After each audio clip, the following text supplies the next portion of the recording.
मित्रों, आज का विषय है कौन सी स्त्री को करवा चौथ व्रत नसीब नहीं होता। मित्रों, एक बार माता पार्वती भगवान शिव से कहती हैं, प्रभु, जब मैं आपके पास मिलने आ रही थी तो मैंने रास्ते में दो स्त्रियों को आपस में बात करते हुए देखा। एक स्त्री दूसरी स्त्री से कह रही थी कि मैंने 2 बार शादी की और दोनों बार मुझे करवा चौथ व्रत नसीब नहीं हुआ। वहीं दूसरी स्त्री कह रही थी कि मैं तो हर बार करवा चौथ व्रत रहती हूँ और अपने पति की लंबी उम्र की हमेशा कामना करती हूँ। प्रभु, आखिरकार हर स्त्री की इच्छा होती है कि वो करवा चौथ व्रत रहे, अपने पति की लंबी उम्र की कामना करे। हर सुहागन स्त्री के लिए करवा चौथ का व्रत बहुत ही महत्वपूर्ण माना जाता है। कुछ स्त्रियां तो करवा चौथ व्रत रख करके बहुत ही खुश होती हैं, वहीं कुछ स्त्रियों को ये करवा चौथ व्रत नसीब नहीं होता। अतः मैं ये जानना चाहती हूँ कि कौन सी स्त्रियों को करवा चौथ व्रत नसीब नहीं होता। फिर भगवान शिव कहते हैं, पार्वती, तुम जिस स्त्री की बात कर रही हो मैं बताता हूँ आखिरकार उस स्त्री को करवा चौथ व्रत नसीब क्यों नहीं हुआ। अब मैं तुम्हें एक छोटी सी कहानी सुनाता हूँ। इस कहानी को बड़े ही ध्यान से सुनना, फिर तुम्हारी समझ में सब ठीक से आ जाएगा कि कौन सी स्त्रियों को करवा चौथ व्रत नसीब नहीं होता।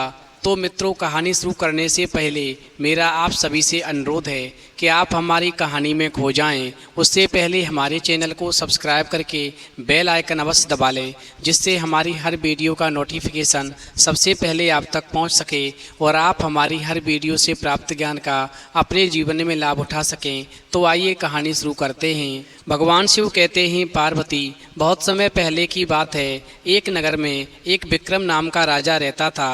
राजा का सारा समय ही अपनी प्रजा के दुखों का निवारण करने में बीतता था। प्रजा की किसी भी समस्या को वो अनदेखी नहीं करता था।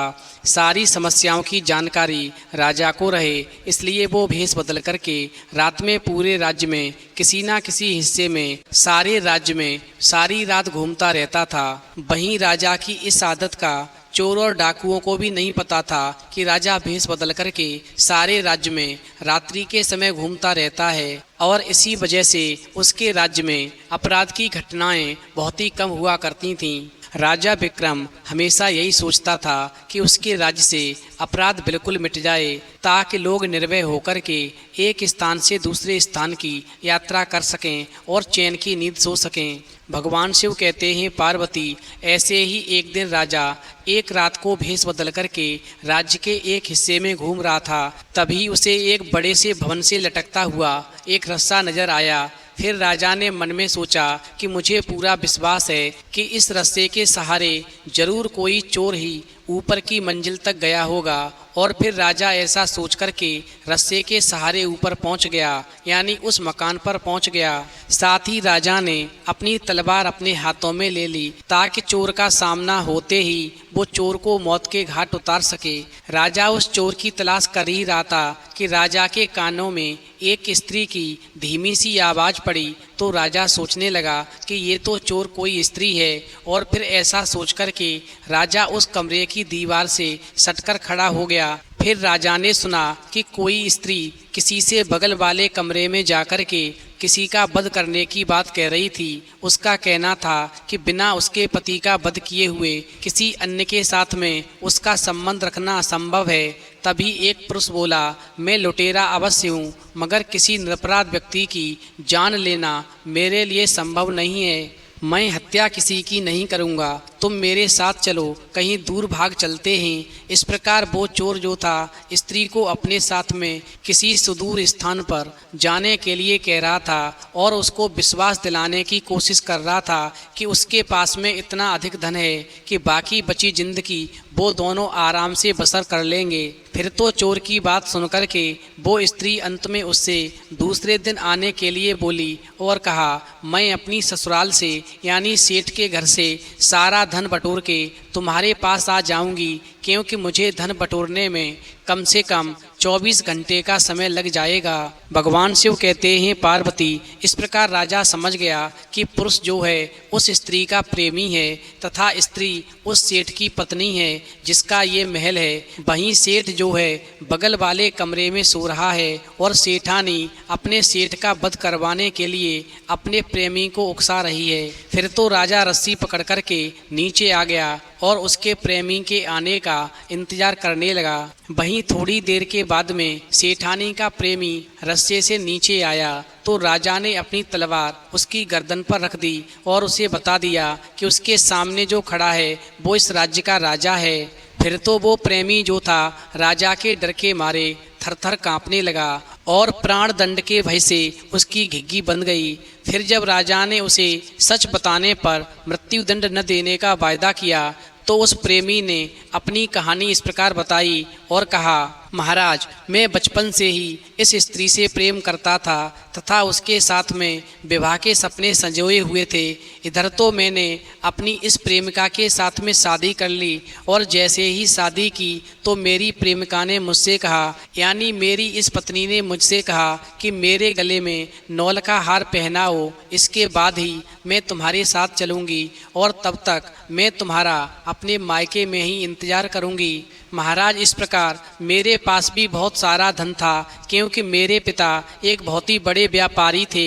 नौल का हार बनवाना मेरे लिए कोई बड़ी बात नहीं थी, लेकिन क्या करता, मेरे सुखी भविष्य के सारे सपने धरे के धरे रह गए।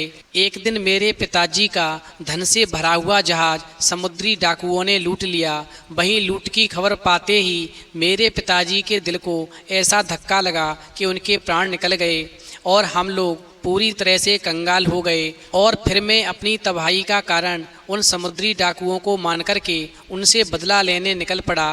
कई बरसों तक ठोकर खाने के बाद में मुझे उनका पता चल ही गया। वहीं मैंने बहुत मुश्किल से उनका विश्वास जीता तथा उनके दल में शामिल हो गया और फिर अवसर पाते ही मैं किसी एक का वध कर देता था। इस प्रकार एक एक करके मैंने पूरे दल का सफाया कर दिया और लूट से जो भी धन उन्होंने एकत्रित किया था वो सारा धन लेकर के अपने घर वापस चला आया। इधर महाराज, घर आकर मुझे पता चला कि मुझे धोखा देकर मेरी पत्नी ने एक धनी सेठ से विवाह कर लिया और वो अपने पति के साथ चली गई, जबकि वो मेरे लिए करवा चौथ का व्रत भी रहती थी और मेरी लंबी उम्र की हमेशा कामना करती थी। इस प्रकार महाराज, मेरे सारे सपने बिखर गए। वहीं एक दिन मुझे उसके मायके आने की खबर मिली तो मैं बहुत खुश हुआ और फिर जब उसे मेरे बारे में मालूम पड़ा कि मेरे पास में बहुत सारा धन है और मैं अपने घर पर आ गया हूँ तो वो मुझसे मिलने लगी। वहीं मैंने उसको अपना सारा वृत्तांत बता दिया और फिर एक दिन वो मुझसे मिली तो उसने कहा कि उसे मेरे पास बहुत सारा धन होने की बात पर तभी विश्वास होगा कि जब मैं नौलखा हार उसके गले में डाल दूं। महाराज, इस प्रकार मैं नौलखा हार लेकर गया।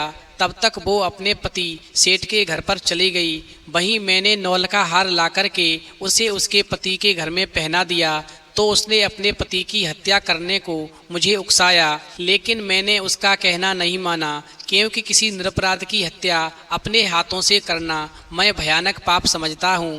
वहीं राजा ने सच बोलने के लिए उस लड़के की तारीफ की और समुद्री डाकुओं का सफाया करने के लिए उसका कंधा थपथपाया और फिर राजा ने उसे त्रिया चरित्र नहीं समझ पाने के लिए डांटा और राजा ने कहा, सच्ची प्रेमिकाएं वो होती हैं जो प्रेमी से प्रेम करती हैं, उनके धन से नहीं। तुम्हारी प्रेमिका ने तुम्हारी प्रतीक्षा नहीं की और संपन्न व्यक्ति सेठ से शादी कर ली और जब तुम्हारी दोबारा उससे भेंट हुई तो दूसरे पति से द्रोह करने से भी नहीं हिचकिचाई। आखिरकार दिल का दौरा पड़ने से उसके दूसरे पति सेठ की भी मृत्यु हो गई। वहीं तुमसे नौलखा हार प्राप्त कर लेने के बाद भी तुम्हारा विश्वास करके तुम्हारे साथ चलने को तैयार नहीं हुई, उल्टे तुम्हारे मना करने पर भी तुमसे निरपराध पति की हत्या करवाने को तैयार रही और वो भी उस दिन जिस दिन करवा चौथ का व्रत था और उस दिन उस सेठ की दिल का दौरा पड़ने से मृत्यु हो गई। और जब तुमने शादी की थी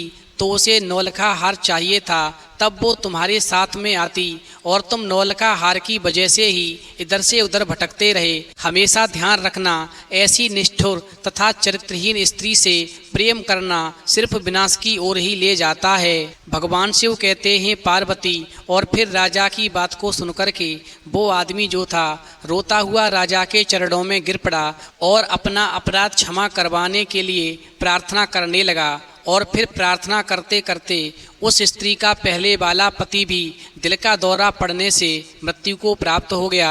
वहीं दूसरे दिन रात को राजा उस स्त्री के प्रेमी का भेष धर करके रस्सी के सहारे उसकी प्रेमिका के पास में पहुंचा, क्योंकि उसने 24 घंटे बाद का वादा किया था कि मैं सारा धन समेट करके 24 घंटे के बाद में तुम्हारे साथ चलूंगी, तुम मुझे लेने के लिए आ जाना। और इस प्रकार जब राजा भेष बदल करके उसके प्रेमी का भेष रख के जब उसके पास में पहुंचा तो वो स्त्री समझ गई कि मेरे पहले वाला पति आ गया। और फिर उस स्त्री ने स्वर्ण आभूषणों से भरी हुई थैली उस राजा को अपना प्रेमी पति समझ करके पकड़ा दी और बोली, मेरा पति सेठ तो दिल का दौरा पड़ने से मर गया, अब कल करवा चौथ का व्रत है, मैं तुम्हारे लिए रहूंगी और इसीलिए मैंने सारे स्वर्ण आभूषण और हीरे जवाहरात चुन करके इस थैली में भर दिए। वहीं जब राजा कुछ नहीं बोला तो उसे शक हुआ और फिर उस स्त्री ने राजा की नकली दाढ़ी मूछ नोच ली और वो स्त्री किसी अन्य पुरुष को पाकर के फिर चोर चोर चिल्लाने लगी